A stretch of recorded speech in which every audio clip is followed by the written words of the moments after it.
কিয়ামতের আগে এই ঘটনাও ঘটবে, বিকৃত হবে।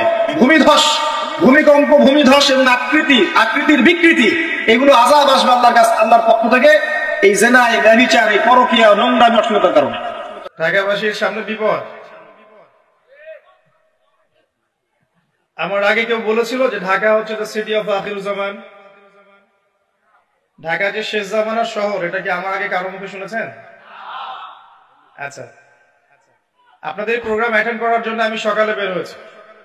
রংপুর থেকে সৈয়দপুর এসেছি বাই রোড, সেখান থেকে বাই এয়ারে আসছি আপনাদের এয়ারপোর্টে, সেখান থেকে বাই কার আবার এখানে আসলাম, আস্তে আস্তে যে 9:30। উদ্দেশ্য কি? দিনের কিছু কথা যতটুকু জানি আপনাদেরকে জানানোর চেষ্টা করা, যাতে আমার কিছু উপকার হয়, আপনাদের কিছু উপকার হয়, এবং এই কাজগুলো আমাদের পরকালে যেন নাজাতের ওসিলা হয়। তো এখন যদি এত কষ্ট করার পরে 1 ঘন্টা শান্তি মতো কথা না বলতে পারি, বিশৃঙ্খলা হয়, তাহলে সমস্যা না?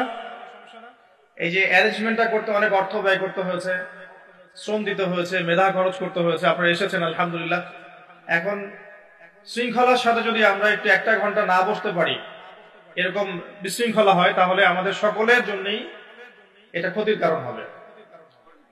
তো যখন আমরা ল্যান্ড করি ঢাকায়, তখন একটা পরিচিত দৃশ্য দেখা যায়। এই দৃশ্য বাংলাদেশের অন্য কোনো জায়গায় দেখা যায় না। সেটা হলো বাক্সে বাক্সে বন্দি জীবন। উঁচু উঁচু কিছু ইমারত দেখা যায়, ইট কাঠ পাথরের কিছু ইমারত, ছোট ছোট বাক্সের মতো, আকাশ থেকে বাক্সের মতো লাগে দেখতে। এই যে বাক্সে বাক্সে বন্দি জীবন, এই দৃশ্যটা ঢাকাতে আসলে দেখা যায়। দেখুন, রাসূলুল্লাহ সাল্লাল্লাহু আলাইহি ওয়াসাল্লাম, একটু মনোযোগের সাথে শুনতে হবে, কেন বিপদ আর কেন আমরা, এই তোমাদের কি সমস্যা, এই প্রবলেম ক্রিয়েট করার জন্যই তো আমি বলি যে মিডিয়ার দরকার নাই। রিল্যাক্সে বসো, 1 ঘন্টা সময় আল্লাহর জন্য ওয়াকফ করে দেন।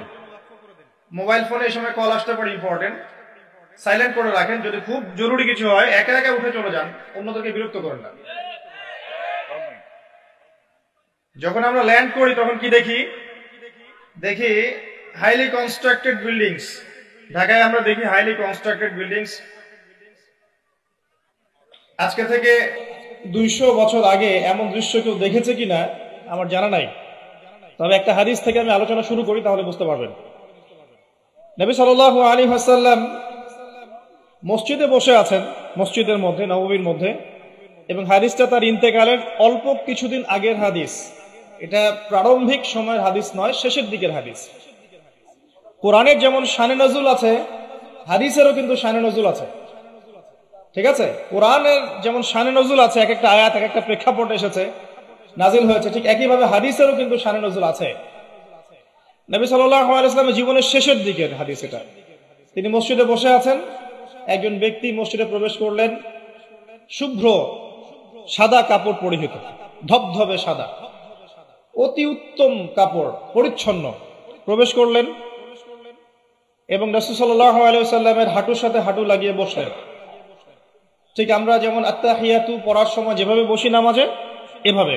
আমার কথা কি বুঝতে পারছেন? আচ্ছা, এবার নবী সাল্লাল্লাহু আলাইহি ওয়াসাল্লামকে তিনি ব্যাক টু ব্যাক 4টা প্রশ্ন করছেন।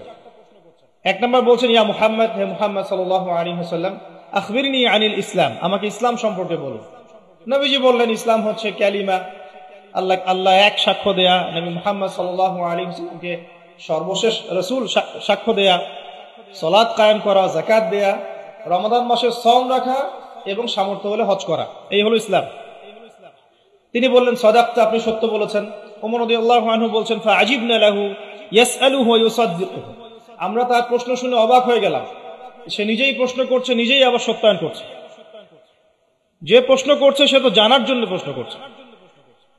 ছাত্র যদি ওস্তাদের কাছে প্রশ্ন করে যে ওস্তাদ এটা কি, ওস্তাদ বলে এটা এই, তখন সেই ছাত্র যদি বলে যে আপনি সত্য বলেছেন, তার মানে এই ছাত্র আগে থেকে উত্তরটা জানতো, তাই নয় কি?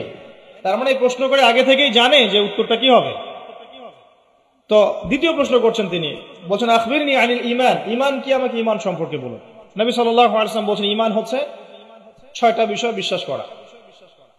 তুমিনা বিল্লাহ, আল্লাহ বিশ্বাস করবে, ওয়া মালাইকাতি, তার ফেরেশতা মণ্ডলীর প্রতি, ওয়া কুতুবিহি তার সমস্ত আসমানি কিতাবের প্রতি, ওয়া রুসুলিহি তার সমস্ত রাসূলগণের প্রতি, ওয়াল ইয়াউমিল আখির পরকালের প্রতি, ওয়াল কদরি খায়রি ওয়া শাররি তাকদীরের ভালো মন্দের প্রতি।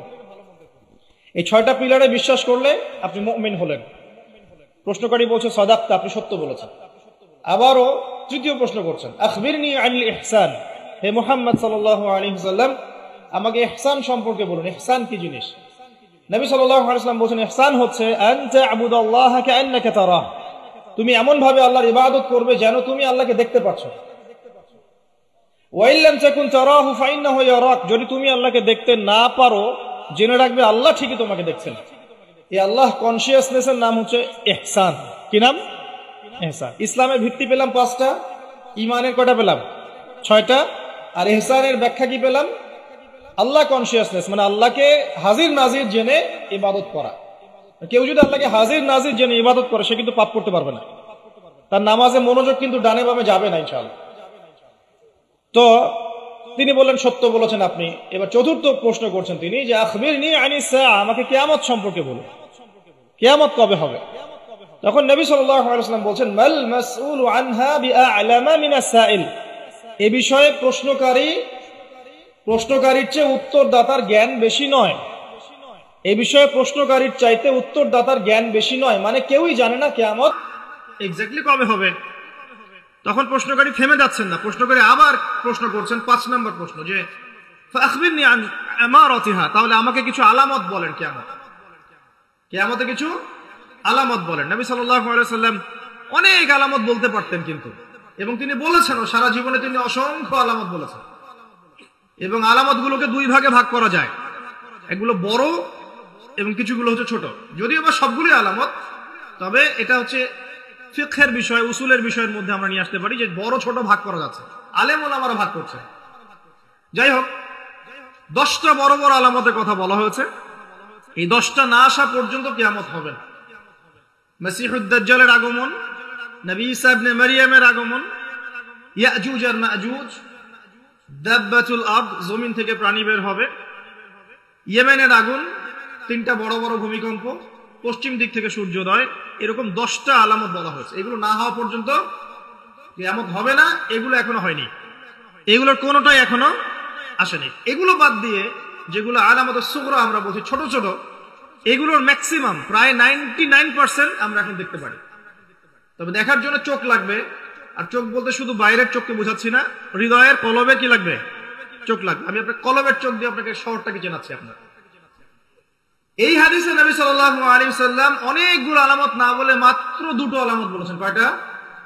মাত্র 2টো। আমি বলছি জীবনের শেষের দিকের হাদিস, শেষ সময় তো আমরা বেশি নসিহত করতে যাবো, তাই না? মনে করেন আপনার পিতা মৃত্যুশয্যায়, আল্লাহ না করুক, এখন তিনি আপনাকে ওসিয়ত করছেন যে বাবা এইটা করবা, এইটা করবা না, মায়ের যত্ন নিও, বোনদের যত্ন নিও, ইত্যাদি ইত্যাদি। তখন তার ওসিয়ত গুলোকে আপনি কত গুরুত্বের সাথে গ্রহণ করবেন, এবং সেই সময় যত ইম্পর্টেন্ট কথা থাকবে সেগুলোই তো মানুষ বলবে, তাই নয় কি? সবচেয়ে ইম্পর্টেন্ট কথাগুলোই মানুষ বলবে। নবী সাল্লাল্লাহু আলাইহি ওয়াসাল্লাম এদিকে এসে মাত্র 2টো সাইনের কথা বলছেন। তার মধ্যে একটা হচ্ছে, ভালো করে শোনেন, তার মধ্যে একটা হচ্ছে আনতালিদাল আমাতু রাব্বাতুহা, যখন তুমি দেখবে, প্রশ্নকারীকে বলছে, যখন তুমি দেখবে যে দাসী তার মনিবকে জন্ম দিচ্ছে, দাসী তার মনিবকে জন্ম দিচ্ছে, মানে দাসী কিভাবে মনিবকে জন্ম দিতে পারে? দাসী কি মনিবকে জন্ম দিতে পারে? উত্তর, এখানে 3টা ব্যাখ্যা হতে পারে। কয়টা ব্যাখ্যা? 3টা। এছাড়াও আরো ব্যাখ্যা হতে পারে, হয়তো আল্লাহ পাক সেটা আমাদের জেহেনে হয়তো এখনো দেন নাই, হয়তো এমন কেউ আসবে পরবর্তী জেনারেশন, তারা হয়তো আরো ব্যাখ্যা করতে পারবে। তবে 3টা ব্যাখ্যা এখন পাওয়া যায়। 1 নাম্বার, দাসী তার মনিবকে জন্ম দিবে অর্থ হচ্ছে পিতা মাতার সাথে দাস দাসীর মতো আচরণ করা হয়, এবং এটাও কিন্তু কিয়ামতের আগের একটা বড় নিদর্শন যে পিতা মাতার সাথে দাস দাসীর মতো আচরণ করা হবে, এবং যেটা এখন হচ্ছে। আমরা দেখছি পিতা মাতার অধিকার তারা পাচ্ছে না, সন্তানদের হাতে নির্যাতনের শিকার হচ্ছে, বৃদ্ধাশ্রমে থাকতে হচ্ছে। সারা জীবন যে সন্তানকে বড় করলো, আজকে সেই সন্তান তার ওই যে কাফনের টাকা পর্যন্ত দিতে যাচ্ছে না, মারা গেছে লাশটা পর্যন্ত নিতে আসে না, এমন হচ্ছে না? এবং বস্তুবাদী শহরগুলোতে তো এটা বেশি। আর আমাদের শহরটা বস্তুবাদী না। আমাদের বলছি, কারণ আমি ঢাকার জামাই, এখানে আমার শ্বশুর বাড়ি, আমি আপনাদেরই একজন। তো আমাদের শহরে মানুষ বস্তুবাদী না? মানুষ বস্তুবাদী, কেউ অন্যের দিকে তাকানোর সময় নাই। এটা বোঝার জন্য আপনাকে ফ্লাইওভার উঠতে হবে। ফ্লাইওভার উঠে দাঁড়িয়ে থাকেন, দেখেন মানুষ ছুটছে নিজের তরকায় তেল দেওয়ার জন্য, কারো দিকে তাকানোর সময় নাই।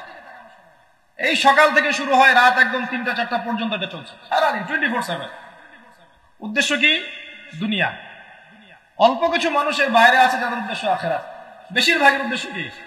দুনিয়া, বাড়ি গাড়ি, টাকা, জমি জমা, স্ট্যাটাস, দ্যাটস অল। মানে মানুষের এই কনসেপ্টটাকে বলা হয় ম্যাটেরিয়ালিজম। কি বলে? ম্যাটেরিয়ালিজম মানে বস্তুবাদিতা। কি বলে? কথা বলেন।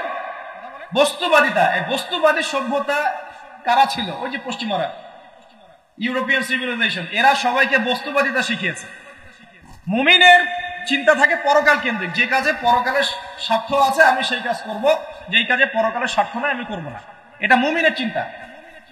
আর কাফের মুশরিক বেদিন ফাসেক মুনাফিকদের চিন্তা হচ্ছে যেখানে দুনিয়ার স্বার্থ ওখানে থাকবো, দুনিয়ার স্বার্থ নাই থাকবো। এই যে দুনিয়ার স্বার্থে মানুষের সারাটা জীবন ক্ষয় করে দেয়া, এর নাম বস্তুবাদিতা, ম্যাটেরিয়ালিজম বলে এটাকে। যাই হোক, আমাদের শহরের বেশিরভাগ মানুষ কি বস্তুবাদী না? এখন সবাই দেখবেন, আমি বুঝাচ্ছি, আমি যতটা পারছি সহজ করার চেষ্টা করছি। ম্যাক্সিমাম আমাদের শহরের মানুষ এখন বস্তুবাদী। সবার চিন্তা একটাই, দুনিয়া, দুনিয়া আর দুনিয়া। যে দুনিয়া সম্পর্কে নবী সাল্লাল্লাহু আলাইহি ওয়াসাল্লাম বলেছেন, একটু শোনেন। যে মনে করেন এটা একটা মহাসাগর, নবী সাল্লাল্লাহু আলাইহি ওয়াসাল্লাম বলছেন এখানে একটা আঙ্গুল ঢুকিয়ে দাও, দিয়ে বের করো। এই আঙ্গুলে যতটুকু পানি আছে এটা দুনিয়া, আর এই পুরো মহাসাগরে যত পানি আছে এটা পরকাল। একদিন সাহাবীদেরকে নিয়ে নবী যাচ্ছেন সাল্লাল্লাহু আলাইহি ওয়াসাল্লাম, একটা মৃত গাধা বা বকরির বাচ্চা পড়ে আছে, মৃত গাধা বকরির বাচ্চা। সাহাবীদেরকে বলছেন, হে আমার সাহাবীরা, তোমরা কি এই বকরির বাচ্চাটাকে 1 দিরহামের বিনিময়ে কিনতে চাও? কিসের বিনিময়ে? 1 দিরহাম। দিরহাম কি জিনিস সেটা পরে বোঝাবো ইনশাআল্লাহ, ওইগুলো এখন বুঝবেন না। দিরহাম কি জিনিস ওটা পরে বুঝবেন। দিরহাম থাকলে আর রিজার্ভ কমতো না। দিরহাম থাকতো যদি কোন কান্ট্রি, রিজার্ভ আর কমতো না। রিজার্ভ কমে ডলারের ভিত্তিতে। ডলার হচ্ছে এখন সারা ওয়ার্ল্ডের ডমিনেটিং কারেন্সি, ওটাকে হার্ড কারেন্সি বলে। মানে আপনি তেল কিনতে চান, 1 কোটি টাকা ব্রিফকেসে নিয়ে আমাদের আবু ধাবিতে চলে যান, গিয়ে শেখদেরকে বলেন যে আমাকে 1 কোটি টাকার তেল দেন। 1 ফোঁটাও তেল দিবেন আপনাকে, দিবে না। যতক্ষণ আপনি ওই টাকাটাকে ডলারে কনভার্ট করবেন, তারপর দিবেন, আপনাকে তখন সুন্দর মতো তেল দিবে। এই dollar petrol, dollar petrol, petrol ছাড়া ডলার এক্সচেঞ্জ নাই। এটা হচ্ছে পেট্রো ডলার মনিটরিং সিস্টেম। এবং এটা নিয়ে কথা বললে আবার এক শ্রেণীর ভুট্টাওয়ালা শায়েখ আছে, বলবে খারেজি হয়ে গেছে। যা এটা একটা জুলুম। কিরকম জুলুম? যে আপনি আপনার ইকোনমিক পুরো ব্যালেন্সটাকে ডলারের মানদণ্ডে যাচাই করতে হবে। আপনি যতই সমৃদ্ধশালী হন না কেন, আপনি ওই হার্ড কারেন্সিকে টেক্কা দিতে পারবেন। আপনার কাছে গোল্ড আছে, মনে করেন সোনা, সোনাটাকে আপনি যে ভাঙাবেন, ভাঙিয়ে যে মানে কান্ট্রির অন্যান্য ডেভেলপমেন্টের কাজে লাগাবেন, তার জন্য ডলারের সিঁড়ি পার হয়ে যেতে হবে। অথচ এই দিনার এবং দিরহাম রাসূল সাল্লাল্লাহু আলাইহি ওয়াসাল্লামের যুগের কারেন্সি ছিল, দিনার দিরহাম, যার ইন্ট্রিনসিক ভ্যালু বা অন্তর্নিহিত মান কখনো কমে যাবে। দেখাচ্ছি, দাঁড়ান, আমি এমনি এমনি করে কথা বলি না। আসহাবুল কাহফ কত বছর ঘুমিয়েছিলেন বলেন? 309 বছর। 309 বছর। পকেটের মধ্যে কিছু কয়েন ছিল, সোনার রূপার কয়েন। এই এলাকা ছেড়ে চলে গেছে, গুহার মধ্যে ঘুমিয়েছে, রাত কাটাবে। আল্লাহ পাক ঘুম পাড়িয়ে রেখেছেন 309 বছর। 309 বছর ঘুম থেকে ওঠার পর তারা বলছে, কেম লাবিসতুম, তোমরা কতদিন ঘুমিয়েছো? একজন বলছে লাবিস না ইয়াওমান আও বা'দা ইয়াওম, একদিন ঘুমিয়েছে বা একদিনের কিছু অংশ ঘুমিয়েছে।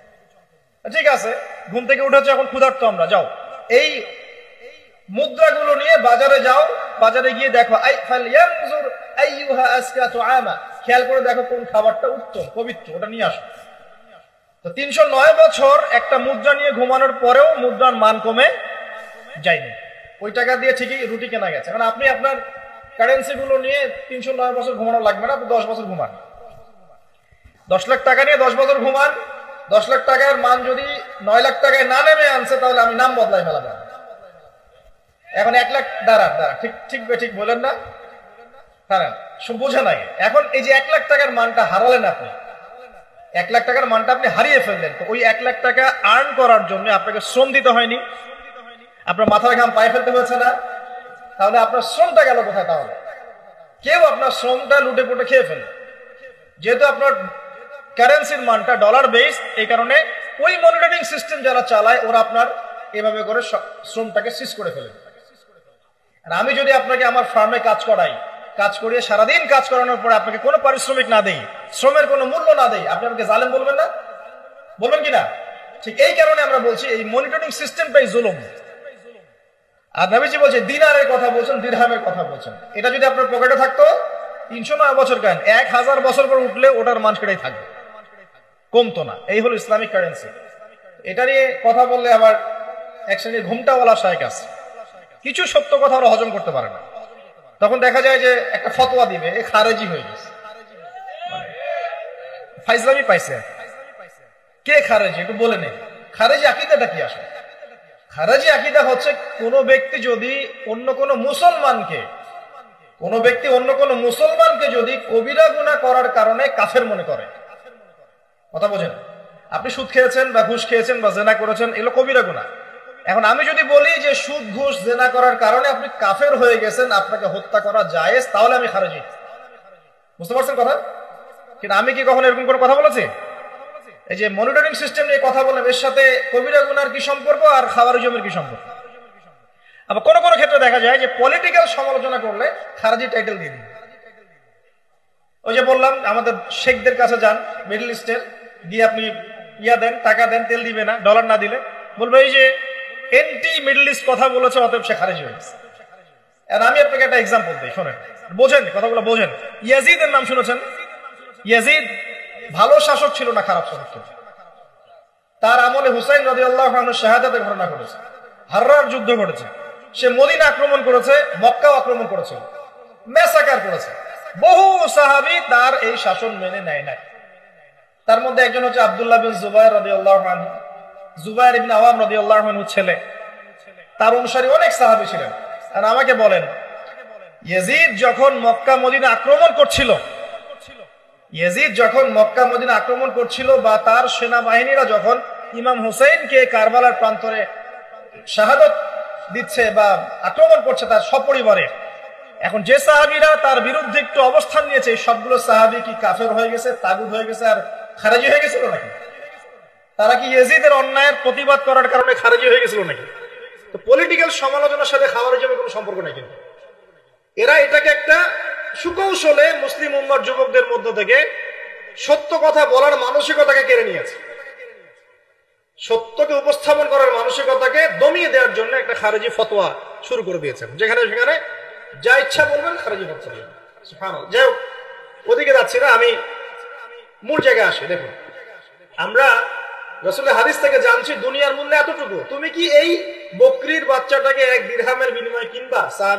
সাহাবীরা বলছেন 1 দিরহাম কেন ইয়া রাসূলুল্লাহ সাল্লাল্লাহু আলাইহি ওয়াসাল্লাম, বিনা মূল্যেও যদি আপনি আমাকে এটা দেন বা আমাকে এটা দেয়া হয়, আমি এটা কিনবো না। বিনা মূল্যেও যদি আমাকে এই মৃত বা এই পচা গলা এই গাধার বাচ্চা, বকরির বাচ্চাকে দেয়া হয়, আমি কিনবো না। নবী সাল্লাল্লাহু আলাইহি ওয়াসাল্লাম বলছেন এটাই হচ্ছে দুনিয়া। আল্লাহ পাকের কাছে দুনিয়ার মূল্য এই বকরির বাচ্চার চাইতেও কম। এখন আমরা যারা বস্তুবাদিতায় লিপ্ত আছি, দুনিয়ার এই যে ফিকির, সারাদিন দুনিয়ার ফিকির মানুষকে এমন ভাবে পেয়ে বসে না, মানুষ দুনিয়ার আলাপ ছাড়া কোনো কথাই বলতে চায় না। দেখবেন একজন আলেমের কাছে বসবেন, সে আপনাকে কোরআনের কথা বলবে, হাদিসের কথা বলবে। একজন দুনিয়াদার মানুষের পাশে বসবেন, 1 ঘন্টা বসে থাকলেও একটা কোরআনের কথা বলবেন আর হাদিসের কথা মুখ থেকে বের হবে না। আর তার মাথাটা ফাংশন হয়ে গেছে দুনিয়া দিয়ে। ঠিক আছে, সে যদি ড্রাইভার হয় সারাদিন গাড়ির পেঁচাল পারবে, গাড়ি এটা, গাড়ি ওইটা এমন, গাড়ি ওইটা এমন। সে যদি ইকোনমিক সেক্টরের মানুষের বলবে এই যে ব্যবসা এমন, এই ব্যবসা এমন, ওই ব্যবসা এমন। সুদী মহাজন হয় বলবে এই এখানে সুদ দিলে এত হবে, এখানে দিলে এত হবে। আর পলিটিক্স যদি করে তাহলে সারাদিন পলিটিক্যাল আলাপ করে।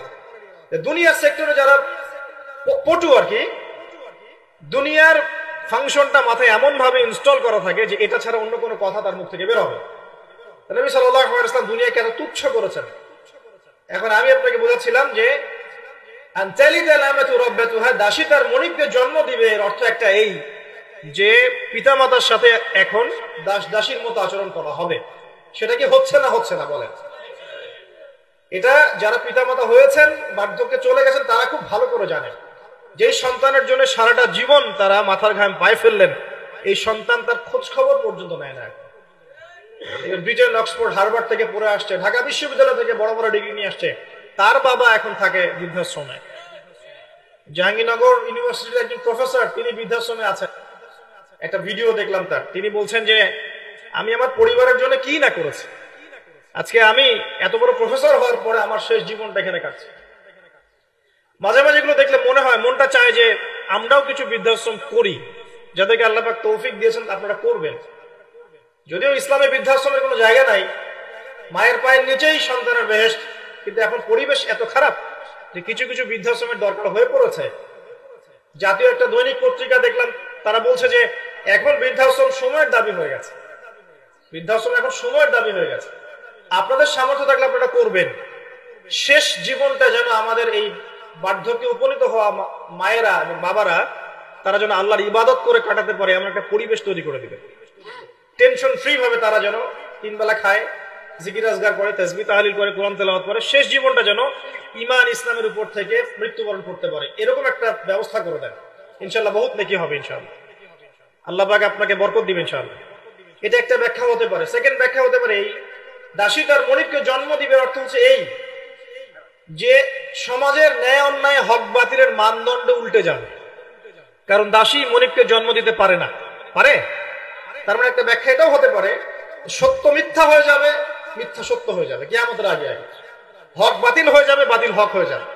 ঠিক এটা অন্যান্য হাদিসে এসেছে, সত্যবাদীকে বলা হবে মিথ্যাবাদী, মিথ্যাবাদীকে বলা হবে পরম সত্যবাদী। যে ব্যক্তি আমানতদার তাকে বলা হবে খেয়ানতকারী, যে খেয়ানতকারী তাকে বলা হবে পরম আমানতদার। এটা হচ্ছে না এখন আমাদের এই বিজি শহরগুলোতে, এটা হচ্ছে না। আমাদের এখানে বিশ্বাসটা এতই কমে গেছে, দেখবেন কোন মানুষ যদি সেধে কাউকে খাওয়ায়, আসেন হোটেলে বসেন খান, সন্দেহের চোখে তাকাবে যে না জানি আমাকে কি খাওয়াই দিল, আমাকে খাওয়ায় আবার কি লুটপাট করে, তাই না? দেখেন আমাদের শহর থেকে বিশ্বাসটা কমে গেছে না।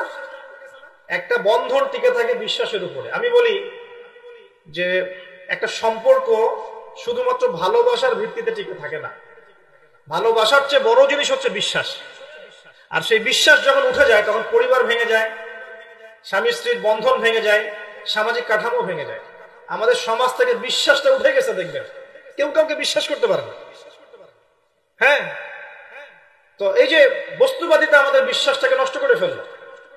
খেয়াল করে দেখেন, এই রাত্রেবেলা গাড়ি নিয়ে যাবেন, রাস্তায় যদি কেউ দাঁড়িয়ে থাকে, ভাই আমি খুব বিপদে পড়েছি একটু লিফট দেন, ভয়েই দাঁড়াবো না এখানে গাড়ি নিয়ে, না জানি আবার কোন ট্র্যাপে ফেলায়, তাই না?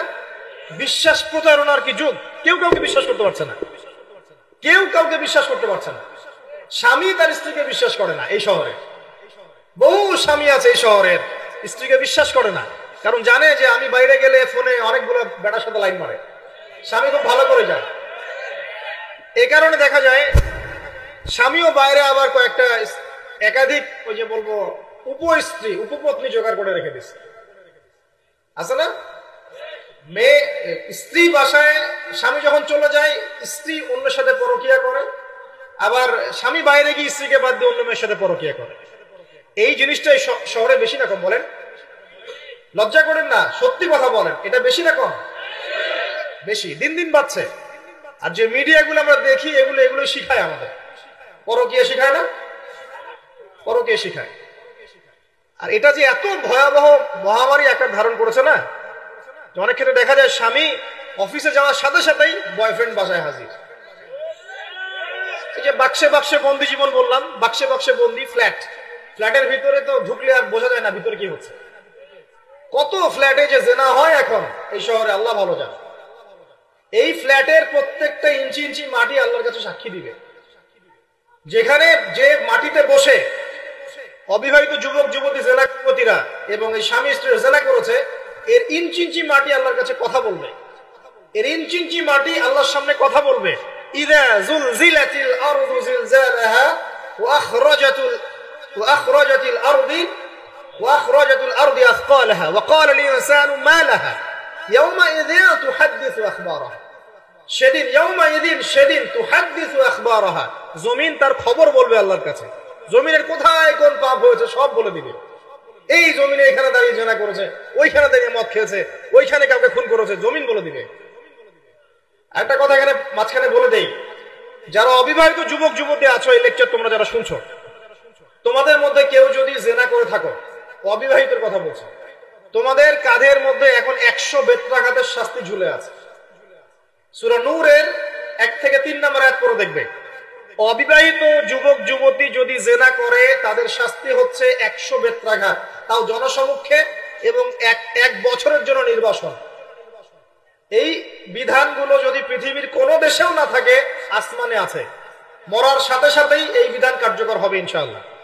বাঁচার বুদ্ধি কি? একটাই উপায় আছে। এই লেকচার কেন চলে গেছে?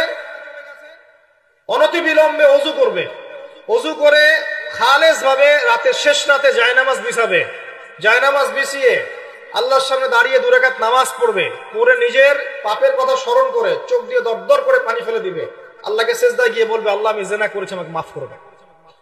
আল্লাহ আমার এই পাপের কথা কেউ জানে না, তুমি জানো, মাফ করে দাও। এই মাফ নেওয়ার পরে আবার ওই যার সাথে করেছেন ওর সাথে আবার লিঙ্ক আপ করার চেষ্টা করেন। আসো আমরা জেনা করেছিলাম, আসো বিয়ে করে নেই, এটা সলিউশন না। জেনা করেছেন, আগে তওবা করে ফিরে আসতে হবে, তারপরে পুরো জীবন ইসলামিক লাইফ লিড করতে হবে। আল্লাহ যদি দেখেন যে হ্যাঁ আপনি ঠিকঠাক তওবা করে আল্লাহর পথে চলছেন, আল্লাহ তখন আপনাকে নেককার স্ত্রী দিবে ইনশাআল্লাহ। এই এই এই একমাত্র রাস্তা যুবকদের জন্য এবং যুবতীদের জন্যও। যুবকরা না হলে পার পেয়ে যেতে পারে, কারণ একটা কথা সমাজে প্রচলিত আছে না, যে ছেলে মানুষের ইজ্জত তো সহজে যায় না, গোপন হয়ে গেছে, কেউ জানে না, আল্লাহ মাফ করে দিয়েছেন, সে হয়তো পার পেয়ে গেল।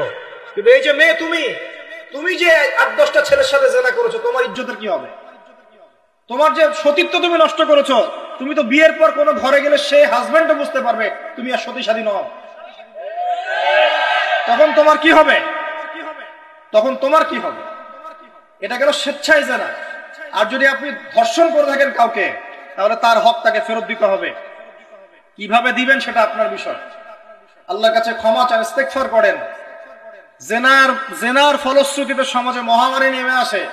জেনা, পরকীয়া, অশ্লীলতার কারণে সমাজে এমন সব রোগ ব্যাধির উদ্ভব হয় যেগুলো কখনো ছিল না।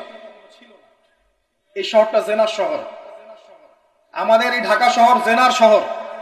আপনাকে এটা বোঝার জন্য আমার লেকচার না শুনে আপনি পেপার পত্রিকা ঘাটেন, অনলাইন সার্চ করেন, দেখবেন এই শহরে আনাচে কানাচে জেনা হয় এবং ওপেন জেনা হয়, মানুষ জেনাকে হালাল মনে করে।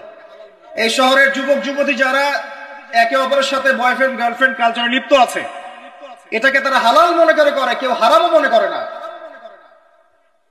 কত বড় সাহস দেখায়। রাস্তা দিয়ে আমরা হেঁটে গেলেও বয়ফ্রেন্ড গার্লফ্রেন্ড এসে আমাদেরকে সালাম দেয়, হুজুর আমাদের জন্য একটু দোয়া করেন।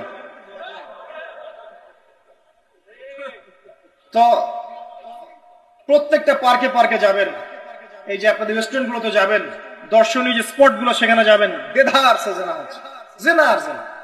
আমি এই যুগের কথাই বলছি। নবী সাল্লাল্লাহু আলাইহি ওয়াসাল্লাম বলছেন, আমাদের নবী বলছেন, আমার উম্মতের একটা অংশ, সবাই না, আমার উম্মতের একটা অংশ অবশ্যই জেনাকে হালাল করে নিবে, অবশ্যই মদকে হালাল করে নিবে, মদ পান করবে কিন্তু মদের নাম অন্য দিবে, এবং তারা গান বাজনা বাদ্যযন্ত্র নর্তকীদেরকে হালাল মনে করে নিবে। নবী সাল্লাল্লাহু আলাইহি ওয়াসাল্লাম বলেছেন, যখন সমাজে এরকম পাপ বাড়ে, তখন সমাজে এমন সব রোগ ব্যাধি আসে যা আগে কখনো ছিল না। এবং এদের ব্যাপারে নবীজি বলেছেন, একদিন সকালবেলা আল্লাহ পাক এদেরকে বানর এবং শুয়োর বানিয়ে দিবে। কিয়ামতের আগে এই ঘটনাও ঘটবে, বিকৃত হবে। ভূমিধস, ভূমিকম্প, ভূমিধস এবং আকৃতির বিকৃতি, এগুলো আযাব আসবে আল্লাহর কাছে, আল্লাহর পক্ষ থেকে। এই জেনা, এই ব্যভিচার, এই পরকীয়া, নোংরামি, অশ্লীলতার কারণে ঘরে ঘরে বয়ফ্রেন্ড গার্লফ্রেন্ড কালচার। কেউ মনে করে না জেনা এগুলো হারাম, কেউ মনে করে না যে আমার এই যে সহপাঠী আমার গায়রে মাহরাম। এই গায়রে মাহরাম শব্দটাই নাই। কাজিন, চাচাতো বোন, মামাতো বোন, খালাতো বোন, এই যে কাজিন, এরা জেনা করছে। কি দেখা বাকি রেখেছি এই যুগে আমরা? এই যুগে আমরা দেখছি যে নিজের মেয়ের সাথে পিতার শারীরিক সম্পর্ক। পেপার পত্রিকা পড়েন, একটু অনলাইন ঘাটেন, দেখেন কোন যুগে আছেন আপনি। সমাজে ন্যায় অন্যায় হক বাতিলের মানদণ্ডই উল্টে যাবে। মানুষ ন্যায়কে অন্যায় মনে করবে, অন্যায়গুলোকে ন্যায় মনে করে নিবে। কোনো মানদণ্ড নাই, কোনো মানদণ্ড নাই। আমাদের শহরের এই অবস্থা, শান্তিতে কিভাবে ঘুমাবেন আপনি? নিশ্চিন্তে থাকবেন কিভাবে? কখন যে আল্লাহর গজব চলে আসে। কোরআনে একটা আয়াত আছে, যখন আল্লাহ পাকের গজব আসবে তখন শুধু জালেমদের উপর খাস করে আসবে না। আলেমদেরকে জিজ্ঞাসা করে, আলেম ওলামাদেরকে জিজ্ঞাসা করে, যখন আল্লাহর গজব আসবে জালেমদের উপরে শুধু খাস ভাবে আসবে না, সবার উপরে আসবে। আমি খুব ভালো মানুষ, ওয়াজ করছি, নসিহত করছি, পার পেয়ে যাবে এমন ভাবার সুযোগই নাই। আপনাকে আপনার সাধ্য মতো অন্যায়ের প্রতিবাদ করার চেষ্টা করতে হবে। লাতা'মুরুন্না বিল মা'রুফ, নবীজি বলছেন অবশ্যই তোমরা সৎ কাজের আদেশ করো। ওয়ালা তানহাউন্না আনিল মুনকার, অবশ্যই অসৎ কাজে নিষেধ করো।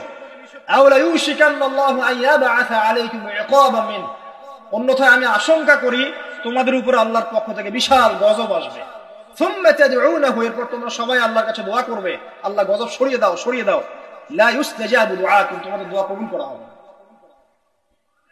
নবী সাল্লাল্লাহু আলাইহি ওয়াসাল্লাম বলেছে, মান রাআ মিনকুম মুনকারান, তোমাদের মধ্যে যে কেউ হুয়েভার হি ইজ, যে কেউ যদি কোনো মুনকার, নোংরা গর্হিত কোনো কাজ দেখে, তাহলে যেন ফাল ইউগাইয়ির বিয়াদিহি, তার সামর্থ্য থাকলে হাত দিয়ে যেন ঠেকায়। সামর্থ্য থাকলে হাত দিয়ে যেন ঠেকায়। যাদেরকে আল্লাহ পাক হাত দিয়ে ঠেকানোর ক্ষমতা দিয়েছেন তাদেরকে আল্লাহ জিজ্ঞাসাবাদ করবেন, কেন ঠেকালে না? জেনার লাইসেন্স দিলে কেন? মদের লাইসেন্স দিচ্ছে কেন? ঠেকালে না কেন? কেন অন্যায় কাজকে ঠেকালে না কেন? যদি তুমি না পারো, ইল্লাম ইয়াস্তাতি, যদি সে না পারে, তাহলে ফাল ইউগাইয়ির বিলিসানি, তাহলে যেন মুখ দিয়ে সেটা প্রতিবাদ করে। এই যে মুখ দিয়ে প্রতিবাদ করার ক্ষমতা আলেম ওলামার আছে, যাদের হাতের ক্ষমতা নেই, মুখের ক্ষমতা আছে। সেটাও যদি না পারো, ইল্লাম ইয়াস্তাতি, সেটাতেও যদি সে সক্ষম না হয়, ফাবিকলবিহি, তাহলে যেন অন্তর দিয়ে ঘৃণাটা পর্যন্ত করে। ওয়াবিযালিকা আদআফুল ঈমান, এটা হচ্ছে ঈমানের সবচেয়ে নিকৃষ্ট একটা অবস্থা, সর্বনিম্ন অবস্থা। এর নিচে ঈমানের কোনো অবস্থাই নাই। তার মানে অন্যায় দেখে আমাদের যাদের মনে কোনো ফিলিংসই কাজ করছে না, তার মানে আমাদের ঈমান নাই। আসলে সহজ কথা, ঈমানের সেই তেজ নাই আমাদের মধ্যে। আসুন, একটা ব্যাখ্যা এটাও হতে পারে, সমাজে ন্যায় অন্যায় হক বাতিলের মানদণ্ড উল্টে যাবে। একটা জায়গায় যাচ্ছি, তার আগে একটা কথা বলতে ভুলে গিয়েছিলাম। এখন বিবাহিত যারা আছে, এই যে দেবর আর ভাবি, এই যে শালি আর দুলা ভাই, মধুর সম্পর্ক না এগুলা? এটা মধুর সম্পর্ক। দেখা যায় সুবহানাল্লাহ, এই যে আমার এখানে ফোন আছে না, আমাদের অফিসিয়াল পেজ আছে, অফিসিয়াল পেজে যত প্রশ্ন আসে দেখি ম্যাক্সিমাম জেনা কেন্দ্রিক, ব্যভিচার কেন্দ্রিক, পরকীয়া কেন্দ্রিক। একজন প্রশ্ন করেছে যে দুলা ভাইয়ের চরিত্র এত খারাপ ছিল, আর ওই মেয়ের বয়স তখন কম ছিল, 13 বছর বয়স। 13 বছর বয়সের মেয়ের দিকে সে চোখ দিয়েছে। যাকে বিয়ে করেছে তার সাথে তো সম্পর্ক আছেই। এটা কে? আচ্ছা, যাকে বিয়ে করেছে ওর সাথে তো সম্পর্ক আছেই। তারপরে আপনার শালির সাথে সম্পর্ক। এখন শালির সাথে তার 2 বছর ধরে সম্পর্ক করার পর সেগুলোর ভিডিও ধারণ করেছে, ধারণ করে তাকে ব্ল্যাকমেইল করছে যে যদি আমার সাথে খারাপ কাজে সে রাজি না হয় তাহলে এই ভিডিওগুলো ভাইরাল করে ফেলবে। এই যে অনলাইনের যুগ, এখন তো মানুষ নিশ্চিন্তে মানুষ যে একটা প্রাইভেট লাইফ লিড করবে সেটাও করতে পারে না। প্রাইভেট লাইফের সবকিছু রেকর্ডেড হয়ে যায়, হয় না? এটা একটা ফিতনা, মহা ফিতনা। সে রেকর্ড করেছে, এইভাবে ব্ল্যাকমেইল করে এই শালীর সতীত্ব নষ্ট করলো। 1 বছর 2 বছর না, 3 বছর ধরে। এখন এই মেয়ে প্রশ্ন করছে পেজের মধ্যে যে এখন তার মানসিক অবস্থা এতই খারাপ, সে জিজ্ঞাসা করছে আমি যদি আত্মহত্যা করি তাহলে আমার পাপ হবে কিনা। এই মেয়েটা যদি আপনার বোন হতো কি করতেন আপনি? আল্লাহ না করুক, এই মেয়ে যদি কারো মেয়ে হতো তাহলে কি করতেন আপনি? আপনার কাছের কেউ হলে আপনি কি করতেন? এখানে ওই শাস্তিটা না বলে সামনে যেতে পারছি না। শোনেন, যারা বিবাহিত ব্যক্তি হওয়ার পরেও পরকীয়া করেছেন, বিবাহ করার পরেও পরকীয়ার পাপে লিপ্ত ছিলেন বা এখনো আছেন, জেনে হোক না জেনে হোক করেছেন, অথবা এটা জেনে করেছেন যেটা একটা খারাপ কাজ তারপরেও করেছেন, রাসূলুল্লাহ সাল্লাল্লাহু আলাইহি ওয়াসাল্লামের হাদিস এবং আল্লাহ পাকের কালাম অনুযায়ী তাদের শাস্তি হচ্ছে কোমর পর্যন্ত মাটিতে পুঁতে ফেলে পাথর নিক্ষেপ করে রজম করে হত্যা করা। ইসলামিক যদি কোন রাষ্ট্র থাকতো বা এটা যদি হতো, বা এটা যদি ইমামুল মাহদির যুগ হতো বা ওমর রাদিয়াল্লাহু আনহুর যুগ হতো, তাহলে এই শাস্তির বাইরে আপনি চলতে পারতেন না, যদি এটা প্রমাণ হতো। এই শাস্তি যদি দুনিয়াতে কার্যকর নাও হয়, আপনি যদি তওবা না করে মারা যান, তাহলে কিয়ামতের মাঠে এই শাস্তি আপনি ভোগ করবেন। খুব মজা লাগছে পরকীয়া করতে?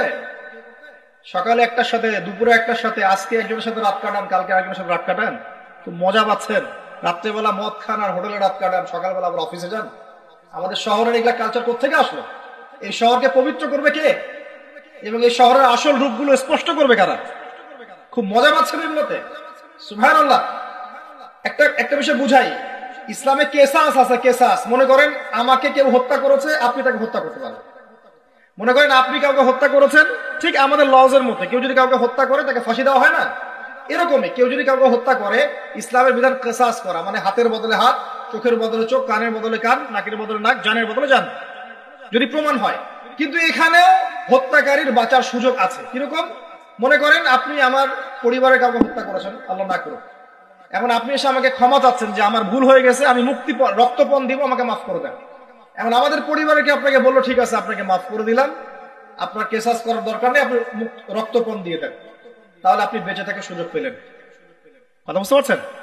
একটা হচ্ছে মুরতাদ। মনে করেন কেউ ইসলামের কিছু বিষয়কে অস্বীকার করেছে, তাকে জেলখানায় বন্দী করে রাখা হবে, সুযোগ দেওয়া হবে যে আপনি কি এগুলো জেনে শুনে বলেছেন নাকি এর উপর অটল থাকবেন না ফিরে আসবেন। সে যদি বলে না আমি তওবা করলাম, আমি এগুলো থেকে ফিরে আসলাম, ও বেঁচে থাকার অধিকার পেয়ে গেল। কিন্তু বিবাহিত ব্যক্তি যারা ব্যভিচার করেছে, বিবাহিত ছেলে বা মেয়ে ব্যভিচার করেছে, তওবা করে যদি ফিরেও আসে, রজমের শাস্তি থেকে বাঁচার কোনো সুযোগ নেই। বুঝতে পারছি না? একজন মহিলার কথা বলি তাহলে বুঝতে পারবেন। এটা একজন মহিলা সাহাবীর ক্ষেত্রেও হয়েছে, একজন পুরুষ সাহাবীর ক্ষেত্রেও হয়েছে। আচ্ছা, পুরুষ সাহাবীর কথা বাদ দিয়ে মহিলা সাহাবীর কথাটা বলি। মহিলা সাহাবী এসেছেন, এসে নবীজিকে বলছেন ইয়া রাসূলুল্লাহ তাহিরনি, আমাকে পবিত্র করুন, আমি একটা অন্যায় করেছি, আমি বিশাল একটা অন্যায় করেছি। নবী সাল্লাল্লাহু আলাইহি ওয়াসাল্লাম বলছেন কি করেছো তুমি? তখন সে বলছে আমি জিনা করেছি। নবী সাল্লাল্লাহু আলাইহি ওয়াসাল্লাম বলছেন বাসায় যাও, বাসায় গিয়ে আল্লাহর কাছে তওবা করো, আল্লাহ পাক মাফ করে দিবেন। নবীজি এটাকে হাইড করতে চাচ্ছেন। কারণ কি, যখন আপনি কেস আদালতে নিয়ে যাবেন তখন তো উপায় নাই, আপনাকে তো বিচার করতেই হবে। তুমি বাসায় ফিরে যাও, তওবা করো, আল্লাহ মাফ করে দিবেন। সে মহিলা নাছোড়বান্দা, না আমার বিচার করে দেন, আমার বিচার করে দেন, পরকালে আমি শাস্তি পেতে চাই না, দুনিয়াতে আমার বিচার করে দেন। নবী সাল্লাল্লাহু আলাইহি ওয়াসাল্লাম বলছে তুমি কি গর্ভবতী হয়েছো? হ্যাঁ, জিনার কারণে আমি গর্ভবতী হয়ে গেছি। এরকম হচ্ছে না এখন? আর যে অ্যাবর্শন করছে না, ওই যে ক্লিনিকে গিয়ে, এটাও ট্রেন্ড হয়ে গেছে। হইল, সমস্যা কোথায়? কি এমন হয়েছে? আমার কি ক্যারিয়ার নষ্ট হয়ে গেছে? ফ্যামিনিস্ট নোংরা মেয়ে কোথাকার। তারপরে এই মেয়ে বলছে হ্যাঁ আমি গর্ভবতী হয়েছি ইয়া রাসূলুল্লাহ।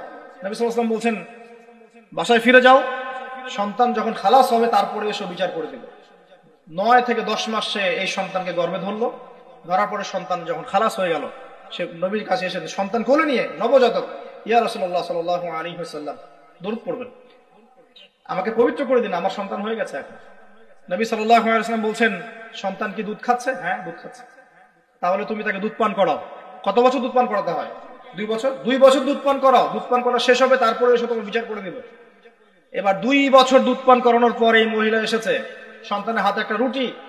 নবীজিকে বলছেন ইয়া রাসূলুল্লাহ সাল্লাল্লাহু আলাইহি ওয়াসাল্লাম, আমার সন্তান এখন রুটি খেতে পারে, আমার সন্তান এখন রুটি খেতে পারে, আমার বিচার করে দিন।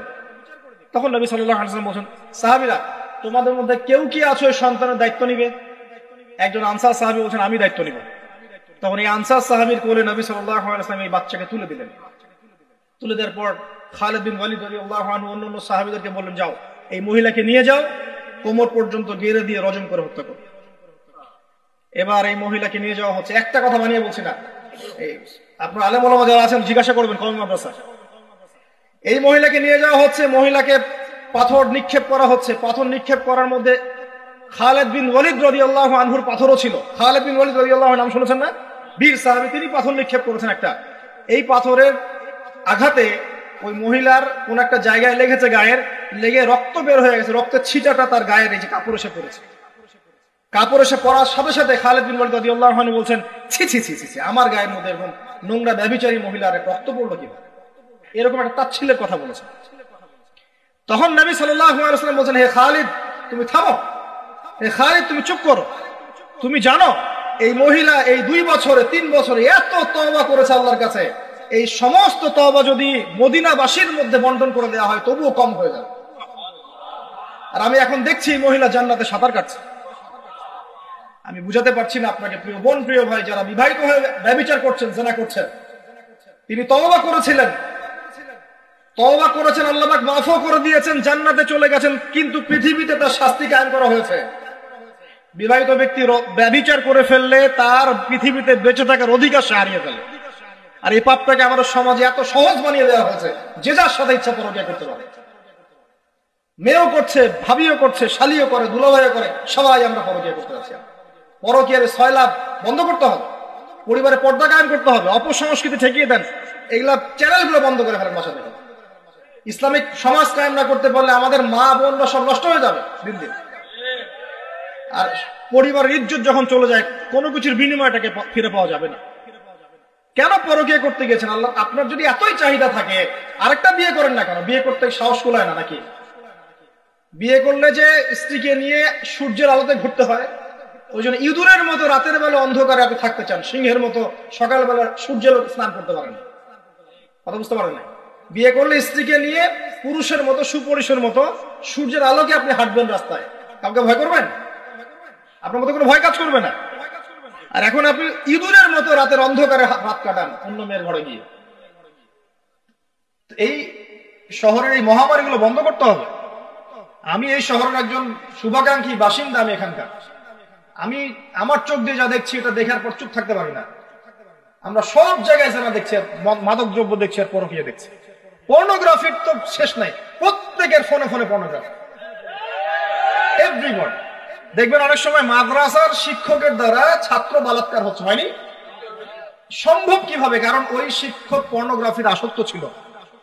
আপনি চেক করে দেখেন, পর্নোগ্রাফির আসক্ত হওয়ার ফলে সে হিতাহিত জ্ঞান হারিয়ে ফেলেছে। সে বাচ্চা, ছেলে বাচ্চা না মেয়ে বাচ্চা, কিছু দেখার সময় নেই। ওই প্রবৃত্তির জানোয়ারের যে স্বভাবটা সে আর দমন করতে পারছে না। পর্নোগ্রাফি, মাদক আর ব্যভিচার, জেনা, ফ্রি মিক্সিং অবাধে আমাদের শহরে। বস্তুবাদী তো আছেই। এটাকে আখিরুজ্জামানের শহর বলবো নাকি আউয়ালুজ্জামানের শহর বলবো নাকি? শুধু এই শহরের সমস্যা এটা নয়, প্রত্যেক বড় বড় শহরেই সমস্যা। ইভেন এগুলো এখন গ্রামে পর্যন্ত চলে গেছে, এগুলো গ্রামেও চলে গেছে, গ্রামে আরো বেশি আছে। দেখবেন শহরের ছেলেরা তো জিন্স আর টি শার্ট পরা মেয়েদেরকে দেখে অভ্যস্ত না, এরা না একটু কন্ট্রোল করতে পারে। আর যখন একটা গ্রামের ছেলে পর্নোগ্রাফি দেখবে, সে তো নিজেকে কন্ট্রোল করতে পারে না। বুঝতে পারছেন না? আমাদের শপিং মলগুলোতে গেলে আমরা দেখি টি শার্ট আর গেঞ্জি পরা মেয়ে ঘুরছে, তাই না? এটা দেখতে দেখতে অভ্যস্ত আমরা, এই জন্য আমরা কন্ট্রোল করতে পারি কিছুটা হলেও, তাই না ছেলেরা? কিন্তু গ্রামের ছেলে মেয়ে যারা, তারা কিন্তু পর্ন দেখলে আর কন্ট্রোল করতে পারে না। এবং গ্রামে ধর্ষণ দিন দিন বাড়ছে, ডে বাই ডে বাই। এই সমস্যাগুলো বড় বড় প্রত্যেক বিগ সিটিজ এন্ড টাউন, এই সমস্যা, একই সমস্যা। এগুলো ছড়ালো তারা ওই পশ্চিমাদের থেকে, সমস্ত বিশ্বে এগুলো ছড়িয়ে গেছে। এরা এমন একটা সভ্যতা যারা প্রত্যেকটা পাপকে গ্লোবালাইজেশন করে দিয়েছে। সুদ খেয়েছে, সারা বিশ্বে ছড়িয়ে দিয়েছে। মদ খেয়েছে, সারা বিশ্বে ছড়িয়ে দিয়েছে। জেনা করেছে, সারা বিশ্বে ছড়িয়ে দিয়েছে। ফ্যামিলিস্ট রেভলিউশন সারা বিশ্বে ছড়িয়ে দিয়েছে। ব্যাংকিং, সুদভিত্তিক ব্যাংকিং সিস্টেম সারা বিশ্বে ছড়িয়ে দিয়েছে। প্রত্যেকটা সমস্যা দেখবেন ওখান থেকে সারা বিশ্বে ছড়িয়ে গেছে। আর আমরা মনে করি ওরাই নাকি মানবতার মুক্তির পথ দেখাবে। সুবহানাল্লাহ। ওরা তো ছেলে ছেলে বিয়ে করে। যে সম্প্রদায় ছেলে ছেলে বিয়ে করে, ও আমাকে ভালো মন্দ শিখাবে? ওখানে তো একটা প্রত্যেক 10 মিনিটে, প্রত্যেক 10 সেকেন্ডে একটা করে মেয়ে রেপ হয় আফ্রিকান কন্টিনেন্টে। জার্মানির, আমি পর্নোগ্রাফির একটা লেকচার দিয়েছি, দেখবেন নীল দর্পণ, ওখানে সব ডিটেলস দিয়েছে। জার্মানি, ব্রিটেন বলেন, আমেরিকা বলেন, এই প্রত্যেকটা কান্ট্রির মধ্যে প্রত্যেক মিনিটেই একটা করে মেয়ে ধর্ষণের শিকার হচ্ছে। ওরা আমাকে শিখাবে নারীর স্বাধীনতা, অধিকার? আমার কাছে কোরআন এবং সুন্নাহ আছে, রাসূল আছেন, আমার কাছে আল্লাহ আছেন। এগুলোকে বাদ দিয়ে তোমার কথা শুনতে হবে আমাকে? এরা আমাদেরকে বাঁচাবে না, বরং এরা সারা বিশ্বে ইয়াজুজ মাজুজের মতো ফিতনার ফাসাদ সৃষ্টি করে বেড়াচ্ছে। আসুন, একটা ব্যাখ্যায় অনেক কথা হয়ে গেল। আল্লাহর ওয়াস্তে যুবক যুবতী যারা আছো, লেকচার যদি কানে যাবে, আজকেই জেনা থেকে তওবা করতে হবে। জেনার ধার কাছে যাওয়া যাবে। হালাল ভাবে বিয়ে করো। যদি তোমার খুব যৌন চাহিদা থাকে, তোমার অনেক চাহিদা, তোমার অনেক সম্পত্তি আছে, ব্যালেন্স করতে পারো, একাধিক বিয়ে করে কি সমস্যা? পরকীয়া করতে যাচ্ছেন কি জন্য? করবেন না। আর হালাল উপার্জনের সোর্স হয়ে গেছে, অবিবাহিত থাকার দরকার নাই, বিয়ে করে ফেলেন। বিয়ে আপনার জীবনটাকে সুশৃঙ্খলতা নিয়ে আসবে। আমি গার্ডিয়ানদেরকে রিকোয়েস্ট করবো যে বিয়েটাকে সহজ করে দেন, কঠিন জটিল করেন না, জেনা বাড়তে থাকবে না হলে। যে সন্তান, যে ছেলেটাকে মেয়েটাকে ছোট মনে করছেন না, ছোট নাই, সে অলরেডি 4-5 ঘাটের পানি খেয়ে আসছে। দেখবেন, আপনারা পরিসংখ্যান দেখেন, বাংলাদেশের ইয়াং ইউথ জেনারেশন যারা আছে, এদের মধ্যে ম্যাক্সিমামই বিবাহ বহির্ভূত সম্পর্ক স্বাদ পেয়ে গেছে অলরেডি, স্কুল কলেজ পাশ করেনি এখন পর্যন্ত যৌন সম্পর্ক করে বসে আছে। আর ছোট ছোট মেয়েগুলোকে ছোট মনে হয়, বদের হাড্ডি সবগুলো। সব জায়গায় দেখবেন এরা বেশি বদের হাড্ডি। কেন বলছি জানেন? এরা ছেলেদেরকে সিডিউস করে, ভালো মেয়ে কোথায় খুঁজে পাবেন এখন? খুব রেয়ার, খুবই ডিফিকাল্ট। এমনকি আর ভিতরে কথা বলতে গেলাম না, আমার ফ্যামিলির আমাদের স্ত্রীরা তো মাদ্রাসায় পড়েছে, পড়ে নাই? ভিতরে কথা বলতে গেলাম না, মাদ্রাসায় পড়া মেয়ে কেমন করে এগুলা কাজ করতে পারে? অতএব বিয়েটাকে সহজ করেন, জেনাটাকে বন্ধ করেন, পরকীয়া রাস্তা বন্ধ করেন। এগুলো শাস্তি দুনিয়াতে না পেলে পরকালে পেতে হবে। কিন্তু রাসূলুল্লাহ সাল্লাল্লাহু আলাইহি ওয়াসাল্লাম মেরাজের রাতে গিয়ে দেখে এসেছেন যে একটা চুলা দেখেছেন, চুলা তন্দুর চুলার মতো, নিচের দিকটা ফাঁপা, উপরের দিকটা সরু, আগুন জ্বলছে দাউ দাউ করে, এক শ্রেণীর মানুষকে পোড়ানো হচ্ছে। আগুন যখন ফ্লো বাড়ছে, মানুষ উপরে আসছে, ফ্লো কমছে, নিচে নামছে, এইভাবে। রাসূলুল্লাহ সাল্লাল্লাহু আলাইহি ওয়াসাল্লাম জিজ্ঞাসা করলেন, ইয়া জিবরিল, এরা কারা? জিবরাইল আলাইহিস সালাম বলছে, এরা আপনার উম্মতের সেই সব ব্যক্তি যারা জিনার পাপে লিপ্ত ছিল এবং তাদের এই আযাব থেকে এত দুর্গন্ধ বের হচ্ছে কল্পনা করতে পারবেন না। আরেক শ্রেণীর লোককে দেখেছেন, সামনে এই যে ভালো গোশত, পাশে খারাপ পচা গোশত, বসে বসে পচা গোশত খাচ্ছে, ভালো গোশত খাচ্ছে না, শাস্তি হচ্ছে কবরে, বারজাখের জগতে। নবী জিজ্ঞাসা করছেন, এরা কারা? জিবরাইল আলাইহিস সালাম বলছে, এরা হচ্ছে আপনার উম্মতের সেই সব ব্যক্তি যাদের ঘরে পবিত্র স্বামী ছিল, পবিত্র স্ত্রী ছিল, তাদের সাথে সন্তুষ্ট না থেকে তারা পরকীয়া করেছে। আল্লাহ পাক আমাদের শহরটাকে হেফাজত করবে। এখানে একটাই সলিউশন, ইসলামিক অনুশাসন, আদারওয়াইজ অন্য কোনো সলিউশন নাই। কতক্ষণ ভালো থাকবেন আপনি? চতুর্দিক থেকে আপনাকে জেনায় উদ্যুক্ত করা হচ্ছে। আপনি অনলাইনে ঢোকেন, এই যে ফোনটা নেন, ফেসবুকে ঢোকেন, ইউটিউবে ঢোকেন, খালি জেনার জেনা। মানে দেখা, জেনাটাকে এমন ভাবে দেখানো হয় যে কি যে মজার একটা বিষয়, কি যে মজা একটা। অথচ জানেন জেনার মধ্যে যাররা পরিমাণ কোনো সুখ নাই। আপনি হালাল ভাবে বিয়ে করেন, আপনি যে সুখটা পাবেন, আপনি শত শত জেনা করলে সে সুখ পাবেন। এটাকে দেখানো হয়, এই যে পর্নোগ্রাফি যা দেখায় সবই ভুয়ার বানোয়া, এটা টোটালি বানোয়ার জিনিস। শুটিং আছে না, শুটিং, ওই যে নায়ক নায়িকা নাচানাচি করে, শুট করে না, ঠিক সেম ভাবে এটাকে শুট করা হয়। এগুলো শুটিং, জাস্ট, আর কিছু না। তো কেন ছড়িয়ে দেওয়া হলো? কারণ মুসলিমদের ঈমান, তাদের তাকওয়া, তাদের কলবের যে নূর, এটাকে নষ্ট করার জন্য। কারণ মুসলিম যুবকরা যদি ইসলামের আলোয় উদ্ভাসিত হয়, তাদেরকে ঠেকানোটা এত সহজ নয়। তাদের দ্বারা ইনশাআল্লাহ দেশ, জাতি এবং উম্মার খেদমত হবে। এই কারণে তারা সুকৌশলে এটা করেছে। আসেন, অনেক লম্বা না করে আমি ফিনিশিং এর দিকে টানছি এখন এদিক থেকে। দ্বিতীয় ব্যাখ্যা এটা হতে পারে যে সমাজে ন্যায় অন্যায়, হক বাতিলের মানদণ্ডই কি হবে? উল্টে যাবে। উল্টে গেছে কিনা? মানুষ এখন মিথ্যাবাদীকে সত্যবাদী মনে করে কিনা? এবং ওয়ার্ল্ডে যত বড় বড় মিথ্যা নিউজ গুলো হয়, সবাই এগুলোকে সত্য মনে করে না। আর সত্য নিউজ গুলোকে মানুষ মিথ্যা মনে করে। আমানতদার একটা ব্যক্তি বলে যে চরম খেয়ানতকারী ব্যক্তি বলে আমানতদার। যার চরিত্র দেখবেন সবচেয়ে খারাপ, ওকে বলছে একেবারে কি চরিত্র, মহান চরিত্র অধিকারী। আর সবচেয়ে উন্নত চরিত্র অধিকারী নবী সাল্লাল্লাহু আলাইহি ওয়াসাল্লামকে মানুষ গালি দেয়, তাই না? তো দেখেন, মানদণ্ড উল্টে গেছে। আরেকটা ব্যাখ্যা বলছি এই হাদিসের শব্দটার, আনতালিদা লামাতু রাব্বাতুহা। হ্যাঁ, সত্যি সত্যি দাসী মনিবকে জন্ম দিতে পারে, এটা বোঝার জন্য এই যুগটাই সবচেয়ে উৎকৃষ্ট। কিভাবে জন্ম দিতে পারে দেখুন, একটু মনোযোগ দেন। ফেমিনিস্ট রেভলিউশনের কারণে বহু মেয়ে বাইরের সভ্যতা, যারা এইসব কান্ট্রিতে না, বাইরের কান্ট্রিগুলোতে বাচ্চা কাচ্চা নেওয়ার সময় পায় না। ফেমিনিস্ট রেভলিউশনের কারণে বহু মেয়ে বাচ্চা কাচ্চা নেওয়ার সময় পায় না। বাচ্চা নিবে কিভাবে? এখন সন্তান তো দরকার। তখন কি করে? মধ্যবিত্ত, নিম্ন মধ্যবিত্ত কান্ট্রিগুলো থেকে কিছু মেয়েকে হায়ার করা হয়। তাদের যে গর্ভটা, এটাকে হায়ার করা হয়, যে তোমার গর্ভে আমার স্পার্ম ইনজেক্ট করা হবে এবং 9 মাস এখানে সন্তানটা হবে, তারপর সন্তান জন্ম দিয়ে তুমি তোমার অনারিয়াম নিয়ে চলে যাবে। মনে করেন, বুঝাচ্ছি, মনে করেন আমেরিকার একটা কাপল, ওদের তো মেয়েদের বাচ্চা কাচ্চা নেওয়ার সময় নাই। তো প্রোগ্রেস, এগিয়ে যাওয়া, ইজ্জত থাকে না, 10-15 বছরের মধ্যেই সারা জীবন এভাবেই তারা চলে। 10টা-20টা জানা হয়, এগুলো কোনো বিষয় না। ডিভোর্স তো সকালে বিয়ে হলে বিকেলে ডিভোর্স হয়, বাচ্চা কাচ্চা নেওয়ার ফুরসত নাই। এখন আমেরিকান এক মেয়ে ধরেন, এক ছেলে ধরেন, একটা শ্রীলঙ্কার কোন মেয়ে গর্ভ ভাড়া করেছে। এখন গর্ভের সন্তান হলো, সন্তান জন্ম দেওয়ার পরে এই সন্তানটা নিয়ে তাকে তার অনারিয়াম দেওয়া হচ্ছে $10,000 $20,000 ডলার নিয়ে সে বাচ্চাটা দিয়ে দিল। এই যে বাচ্চাটা যে হলো, এই বাচ্চাটা হচ্ছে মনিবের, আর এই মেয়েটা হচ্ছে এখানে দাসী। এই যে দাসী তার মনিবকে জন্ম দিল কি দিল না? বুঝতে পারছেন না কথা মনে হয়? এই ব্যাখ্যাটা আজকে থেকে 30-40 বছর আগেও করা যেত না, এখন 30-40 বছরের মধ্যেই ব্যাখ্যাটা করা যায়। ইসলাম এভাবেই চির প্রাচীন, চির নতুন, চির আধুনিক। কথা বুঝতে পারছেন? অতএব এটা একটা আলামত নবীজি বলেছেন যে দাসী তার মনিবকে জন্ম দিবে। আরেকটা আলামত বলেছেন, এটা ব্যাখ্যা করে বিশেষ করছে।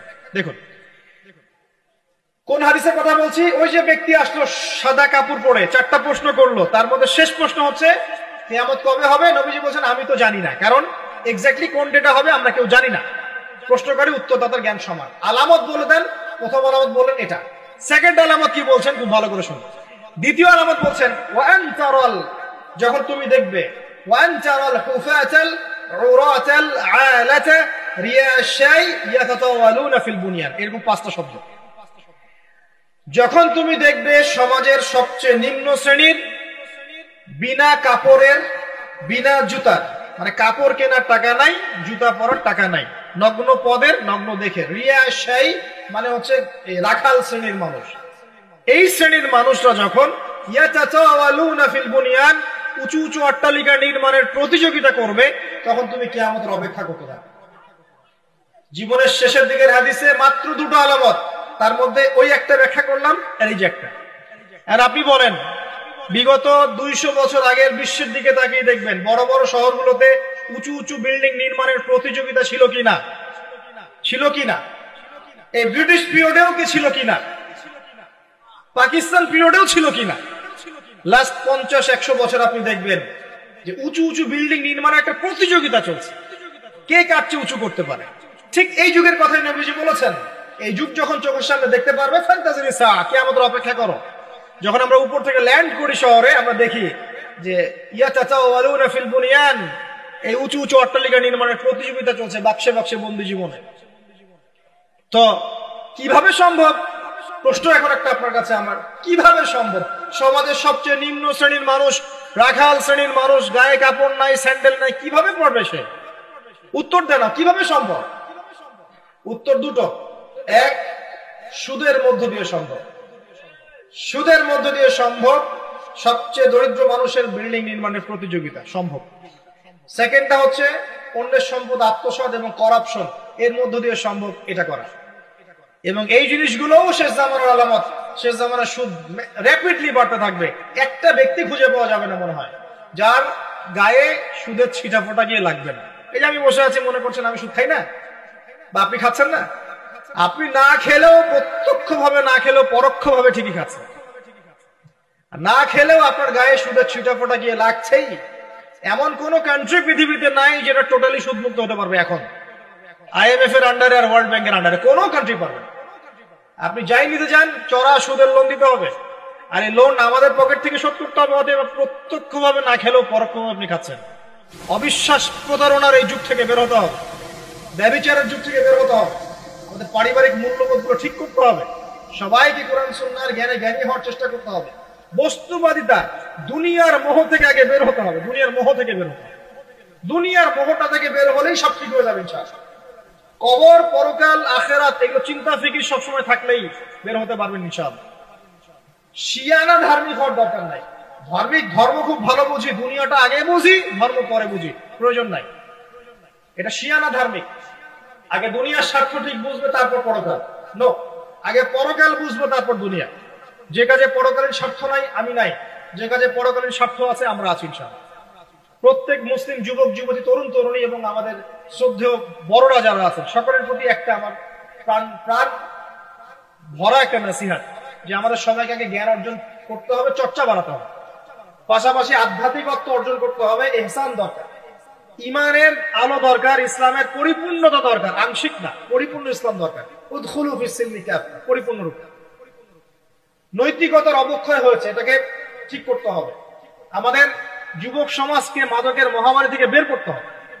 ওদের জন্য রিজিকের সোর্স গুলো বাড়াতে হবে। উদ্যোক্তা হয়ে যান, পড়াশোনা করে উদ্যোক্তা হয়ে যান, ব্যবসা করেন, ব্যবসায় অগ্রগামী হন, প্রয়োজনে কৃষিভিত্তিক অর্থনীতিতে যান, উদ্যোক্তা হয়ে যান। উপার্জনের সোর্স হয়ে গেছে, বিয়ে করে ফেলেন, পারিবারিক আদর্শ ঠিক করেন। পরিবারে চাল ডাল নাই, পরিবারে পর্দা যেন থাকে।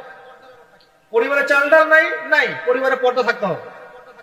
পরিবারে খাবারের সংকট আছে, থাক, পরিবারে নামাজ থাকতে হবে, তালিম থাকবে, কোরআন থাকবে, সন্তানদেরকে ইসলামিক ভাবে প্রতিপালন করতে হবে। শেষ জামানার আলামত গুলো যখন দেখা যাচ্ছে, এখন আর আয়েশ করে বসে থাকার কোনো সুযোগ নাই। সর্বপ্রথম নসিহত, পড়াশোনা করুন, বস্তুবাদিতা থেকে বেরিয়ে আসুন, ম্যাটেরিয়ালিজম থেকে বেরিয়ে আসুন, পরকালের বান্দা হয়ে যান। পরকাল ঠিক আছে, তারপর দুনিয়া ঠিক করে। অল্পতে সন্তুষ্ট থাকার চেষ্টা করেন। এত বেশি প্রয়োজন নাই আমাদের। দুনিয়ার জীবনে এসেছি একটা পানির মতো, হাতের মধ্যে লেগে থাকা পানি, আর পরকালটা পুরো মহাসমুদ্র। মৃত গাধার মতো দাম নাই আল্লাহর কাছে দুনিয়ায়। অতএব এত বেশি ফোকাস করার দরকার নেই। যতটুকুতে আমাদের হয়ে যায় ব্যাস সন্তুষ্ট থাকে। মা বোনদেরকে পর্দা রাখার চেষ্টা করেন। আপনার মেয়ের দিকে খেয়াল রাখেন, মেয়ের দিকে খেয়াল রাখেন। 8 বছর 9 বছর মেয়ে হয়ে গেছে, ওর দিকেও খেয়াল রাখতে হবে আপনাকে। প্রচুর বাচ্চাদের উপরে অ্যাবিউজিং বেড়েছে, বাচ্চাদের উপরে অ্যাবিউজিং প্রচুর বেড়ে গেছে। ছোট ছোট বাচ্চাদেরকে রেপ করা হচ্ছে এখন। বাসায় পর্দা খুব স্ট্রিক্টলি মেনটেন করতে হবে। এই বয়ফ্রেন্ড গার্লফ্রেন্ড কালচার বাদ দেন। এই জেনার নামে বয়ফ্রেন্ড গার্লফ্রেন্ড কালচার বন্ধ করেন, ফ্রি মিক্সিং বন্ধ করেন। আপনার মেয়েকে পড়াতে চান, আপনি মেয়েদের স্কুলে দেন, মেয়েদের কলেজে দেন, মেয়েদের মাদ্রাসায় দেন। ফ্রি মিক্সিং আছে ওখানে দিয়েন। আপনি চাকরি করতে যাচ্ছেন মেয়ে হয়ে, যেখানে মেয়েরা চাকরি করে সেখানে করেন। ছেলেদের সাথে ফ্রি মিক্সিং এ যায় না। যদি ইজ্জতের মূল্য থেকে থাকে তাহলে এগুলো করেন। আর না হলে ওই যে একটা স্বনামধন্য কলেজের নাম দেখলেন কয়েকদিন আগে, একটা সার্টিফিকেট অর্জন করার জন্য যদি আপনাকে অন্যের বিছানায় রাত কাটাতে হয়, ওই সার্টিফিকেটের মুখে থুতু দিই আমরা। কোনো প্রয়োজন আছে? ইজ্জত বিক্রি করে সার্টিফিকেট অর্জন করতে হবে? আর তোমরা একটা চাকরি পাওয়ার জন্য অন্যায় ভাবে অন্যদেরকে হল থেকে বহিষ্কার করছো, পিটাচ্ছ, অফিস্টিক দিয়ে মারছো, এর ফল কি তোমাকে পরকালে ভোগ করতে হবে না? একটা চাকরির জন্য তুমি তোমার গায়ের রক্তকে বিসর্জন দিয়ে দিলা, অনেস্টিকে বিসর্জন দিয়ে দিলা। রিজিকের মালিক কে? অতএব আল্লাহ রিজিক দিবে তোমাকে। অন্যায়ের সাথে আপোষ করে চাকরি পেতে যাও না। অন্যায় কাজ করে অন্যায়ের পথে থেকে, অন্যায়ের পথে যারা আছে ওদেরকে সন্তুষ্ট করে চাকরির আশা করো না। ওই চাকরিতেও কোনো বরকত থাকবে না। নিজের যোগ্যতায় নিজের পরিচয় সৃষ্টি কর, নিজের পরিচয় নিজের যোগ্যতায় সৃষ্টি করো। ইনশাআল্লাহ আল্লাহ পাক তোমাকে বেহিসাব রিজিক দিবে ইনশাআল্লাহ। প্রিয় মুসলিম ভাই ও বোনেরা, আমরা এমন একটা যুগে বাস করছি, এই যুগটা আগের মতো নয়। পরিবারে ফিতনা দেখবেন, সমাজে ফিতনা দেখবেন, ধর্মে ফিতনা দেখবেন, সব জায়গায় ফিতনা দেখবেন। আপনাকে যে ফিতনাগুলো রিকগনাইজ করতে হবে, চিনতে হবে। চেনার জন্য জ্ঞান লাগবে, আল্লাহর নূর লাগবে, আমল বাড়াতে হবে বেশি বেশি, সুন্নাহ লাগবে, নবী সাল্লাল্লাহু আলাইহি ওয়াসাল্লামের সুন্নাহর উপর থাকতে হবে, পারিবারিক আদর্শ ঠিক করতে হবে, দাওয়াতের কাজ করতে হবে, আমর বিল মারুফ নাহি আনিল মুনকারের কাজ করতে হবে। এরপর ইনশাআল্লাহ দেখবেন আস্তে আস্তে মুসলিমদের কমিউনিটির মধ্যে এই যত সমস্যা আছে ইনশাআল্লাহ কেটে যাবে। আমরা জানি এই সমস্যাগুলো সাময়িক। পৃথিবী যেহেতু সাময়িক, পৃথিবীর সবকিছুই সাময়িক। পৃথিবী যেহেতু একটা সাময়িক জায়গা, এখানকার সবকিছু সাময়িক। এখন যা চলছে পুরো বিশ্বে, এই অন্যায়, জুলুম, পাপাচার, বেহায়াপন, অশ্লীলতা কিছুই থাকবে না ইনশাআল্লাহ। আস্তে আস্তে মুসলিমরা এগিয়ে যাবে, নৈতিকতার উন্নয়ন হবে, মুসলিমদের জ্ঞান বাড়বে, ঐক্য হবে ইনশাআল্লাহ। অচিরেই দেখবেন হক আর বাতিলের মাঝে বিশাল যুদ্ধ হবে। এটা বলে দিলাম, হক আর বাতিলের মধ্যে বিশাল রক্তক্ষয়ী সংঘর্ষ হবে। এবং সেখানে একজন ইহুদিও যদি পাথরের পিছনে লুকিয়ে থাকে, পাথর কথা বলবে, ইয়া মুসলিম, হে মুসলিম, ইন্না ওরা আল ইয়াহুদ তাআল ফাকতুলহু, আমার পিছনে একজন ইহুদি আছে, আসো হত্যা করো। সব ইহুদি না, যারা পশ্চিমাদের সাথে আতাত করে পুরো বিশ্বে ফিতনা ফাসাদ সৃষ্টি করছে, এদের কথা বলা হচ্ছে। কারণ জিউসদের মধ্যে ভালো মানুষও আছে যারা ইসলাম চেনে এবং ইসলামের পক্ষেই কথা বলে, এমনও মানুষ আছে। সবার কথা বলা হচ্ছে না। তো এরপরে ইনশাআল্লাহ তাআলা আল্লাহ রাব্বুল আলামিন ইমামুল মাহদি আর ঈসা ইবনে মারইয়ামের হাতে পুরো বিশ্বে শান্তি কায়েম করবেন ইনশাআল্লাহ। ওই সময় সামনে আছে। আমাদের প্রিপারেশন কি? আমাদের প্রিপারেশন হচ্ছে প্রথমত জ্ঞানের, আমলের, পারিবারিকভাবে, নৈতিকভাবে এবং মুসলিম উম্মার ঐক্যের ক্ষেত্রে দাওয়াতের মেহনতে। ইনশাআল্লাহ এগুলো বাড়তে থাকবে। আল্লাহ রাব্বুল আলামিন যাদেরকে কবুল করবেন সেই সময়ের জন্য, তারা ইনশাআল্লাহ ওই বিজয় দেখে যাবে ইনশাআল্লাহ। আমরা দেখে যাই বা না যাই, আমরা জানি এগুলো হবে। আল্লাহ পাক আমাদের সবাইকে ইসলামের জন্য কবুল করে নিন, আমিন।